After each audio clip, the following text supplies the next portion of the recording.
Assalamualaikum warahmatullahi wabarakatuh. Innal hamdanillahi nahmaduhu wa nasta'inuhu wa nastaghfiruhu wa nu'minu bihi wa natawakkalu alaihi wa na'udzu billahi min sururi anfusina wa min sayyiati a'malina. May yahdihillahu fala mudilla lahu wa may yudlil fala hadiya lahu. Ashhadu an la ilaha illallah wa ashhadu anna sayyidana Muhammadan abduhu wa rasuluh sallallahu alaihi wa ala alihi wa sahbihi wa baraka wa sallama tasliman katsiran katsira. Amma ba'd, hadirin rahimani wa rahimakumullah. Ayat yang paling banyak dibaca di saat tahun baru itu A'udzubillahi minasyaitonir rajim. Ya ayyuhalladzina amanu taqullaha wal tanzur nafsum ma qaddamat lighad wattaqullaha innallaha khabirum bima ta'malun. Surat Al-Hasyr ayat 18 ya. Ayat ini pertama menyerukan kepada orang yang beriman. Ya ayyuhalladzina amanu. Kalau kita merasa orang-orang yang beriman, maka pasti tergetar hatinya dan terpanggil oleh Allah ketika Allah memanggil wahai orang-orang yang beriman ya. Kecuali orang yang hatinya tidak ada iman, maka tidak ada terpanggil, tidak ada rasa terpanggil dan tidak ada rasa tergerak. Sehingga walaupun dipanggil berkali-kali karena bukan namanya, ya tidak akan terpanggil dan tidak akan tergerak. Hatinya tidak ada hubungan ya. Kemudian apa nasihat Allah, perintah Allah yang ada di ayat itu? Pertama adalah ittaqullah, hendaknya bertakwa kepada Allah ya. Kemarin kita tahu takwa itu unsurnya ada 3. Yang pertama adalah hubbullah, ada rasa cinta dalam hati kepada siapa? Allah Subhanahu wa ta'ala. Bukti adanya rasa cinta ya hati kita kepada Allah itu apa? Siapa yang tahu? Bukti rasa cinta kita kepada Allah. Yang pertama, kita merasa gembira, merasa senang, merasa rindu terhadap Allah. Jadi kalau hati kita kok tidak ada rasa rindu untuk bertemu Allah, tidak ada rasa senang, bahagia bertemu dengan Allah, berarti cintanya kepada Allah itu dipertanyakan. Jangan-jangan cinta palsu ya. Itu pertama. Yang kedua adalah diberi keringanan atau diberi rasa ringan ya, rasa nikmat untuk senantiasa beribadah kepada Allah, membaca surat-surat Allah. Kalau Anda ada rasa cinta kepada seseorang, ya kan? Seseorang itu menyurati Anda, maka membaca suratnya rasanya gimana? Ser-ser ya. Rasanya. Nah, itu juga tanda cinta kepada Allah. Membaca suratnya rasa nikmat, rasa rindu. Bertemu dengannya rasa senang. Ya, bahkan menjalankan perintah-perintahnya merasa senang. Bahkan sesuatu yang berat itu akan menjadi ringan. Ya, itu adalah tanda apa? Cinta yang sebenarnya. Ya, cinta yang sebenarnya. Oke, itu ya. Itu tanda cinta yang sebenarnya. Yang kedua, apa? Unsur daripada takwa adalah khaufullah. Ya, khaufullah. Apa artinya khaufullah? Yaitu rasa takut kepada Allah. Apakah sama takut kepada Allah dengan takut kepada macan. Ya, sama apa enggak? Enggak. Kalau takut kepada macan, kita akan apa? Lari ya. Lari kalau digigit kan gitu. Ya. Tapi kalau takut kepada Allah, kita akan apa? Kita akan semakin mendekat. Hati-hati jangan sampai ada larangan-larangan Allah yang dilanggar sehingga Allah marah, kan gitu ya. Takut kalau Allah marah kepada kita. Maka hati-hati jangan sampai ada larangan-larangan Allah yang dilanggar.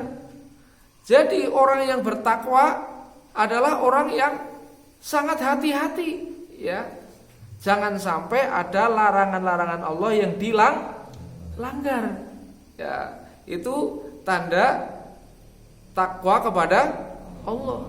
Makanya unsur takwa yang sangat besar ya, itu adalah takut. Bahkan takwa sendiri sering diartikan sebagai takut ya.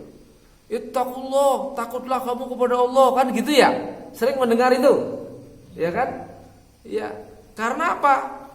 Karena kalau kita melaksanakan perintah Allah itu semampunya, ya, tapi kalau kita meninggalkan larangan Allah seluruhnya, gitu ya, bedanya. Gimana bedanya? Kalau melaksanakan perintah Allah, makanya apa? Mastata'tum, ittaqillah mastata'tum. Ya. Menjalankan perintah Allah itu sesuai kemampuannya, semampunya. Tapi kalau meninggalkan larangan Allah apa? Kullu, seluruhnya. Nah ini takwa. Supaya jangan dicampur-campur antara yang hak dan yang batil. Ya, gitu. Jadi hakikatnya pahala itu juga ada dua ya. Kebaikan itu hanya ada dua, yaitu kebaikan itu bisa berupa melakukan perintah, kebaikan bisa berupa apa? Menjauhkan dari larangan. Makanya dalam matematika itu kan kalau menjalankan perintah itu plus, iya pada kebaikan. Ada nggak perintah Allah yang jelek? Nggak. Maka melaksanakan perintah Allah kan pahala, ya kan? Tandanya plus apa min? Plus, ya kan? Sedangkan melanggar larangan Allah itu kira-kira min apa plus larangan Allah? Ya, karena di balik larangan Allah ada apa? Ada kejayaan apa ada bahaya? Ada bahaya. Siapa yang tahu? Ya. Ada bahaya. Ya. Coba kita kaji larangan-larangan Allah itu pasti ada bahaya yang akan membinasakan manusia. Kasih contoh larangan apa, Mas Iko? Larangan Allah. Apa yang dilarang oleh Allah dalam hidup ini misalnya, contohnya? Minum khamar gitu ya. Ternyata minum khamar itu apa? Bisa merusak saraf ya. Ya, bisa menyebabkan kegilaan kan gitu ya. Apalagi Mas Fahri yang dilarang oleh Allah mencuri. Ternyata mencuri bagaimana? Merugikan orang lain, merugikan diri sendiri juga ya. Barang curian yang tidak halal yang kita makan akan menyebabkan apa? Sholatnya tidak diterima, akan menyebabkan apa ini kita akan menjadi minyaknya api neraka ya, dan begitu seterusnya. Jadi banyak sekali di situ bahaya. Makanya perkara yang mungkar, perkara yang berbahaya itu ditinggalkan apa dilaksanakan? Ditinggalkan ya. Meninggalkan itu dengan melaksanakan bedanya apa? Kalau melaksanakan tandanya plus apa min? plus. Kalau meninggalkan tandanya min apa plus? Min. Jadi kalau begitu kita berbuat baik dengan cara menjalankan perintah. Yang kedua apa? Meninggalkan larangan. Jadi kalau begitu menurut matematika plus dikurangi min ya. Plus dikurangi min menjadi apa? Plus. Jadi dapat dua kebaikan. Berbuat baik, menghindarkan keburukan ya. Ada dua kebaikan. Maka itulah kita ciri takwa yang keberapa tadi? 2 ya. Ciri takwa yang ketiga apa? Rojaullah. Rojaullah itu artinya apa? Berharap kepada Allah, mengharapkan kepada Allah. Berharap kepada Allah itu artinya apa? Kita senantiasa tidak boleh frustasi menghadapi segala kesulitan, ya kan? Karena apa? Karena Allah pasti bisa menyelesaikan, ya kan? Kalau kita semuanya ditangani sendiri tanpa melibatkan Allah, kira-kira bisa nggak hidup ini tanpa melibatkan Allah? Nggak bisa. Kemampuan kita terbatas, umur kita terbatas, sedangkan masalah kita hari-hari bertambah tidak terbatas. Maka tidak mungkin kita itu menyelesaikan urusan dengan sendiri. Maka kalau kita menyelesaikan urusan dengan sendiri, mungkin bisa jadi frustasi, ya kan? Nah, maka kita harus melibatkan Allah dalam segala urusan. Nah, oleh karena itu, di sanalah ada sifat roja, yaitu kita selalu mengharapkan pertolongan Allah dan ampunan dari Allah Subhanahu wa taala. Maka inilah takwa yang harus ada. Ya. Oke gitu. Kemudian yang ketiga wal tandur nafsun ma qaddamat lighad ya. Hendaklah kalian melihat apa yang sudah dilakukan untuk diperbaiki esok hari.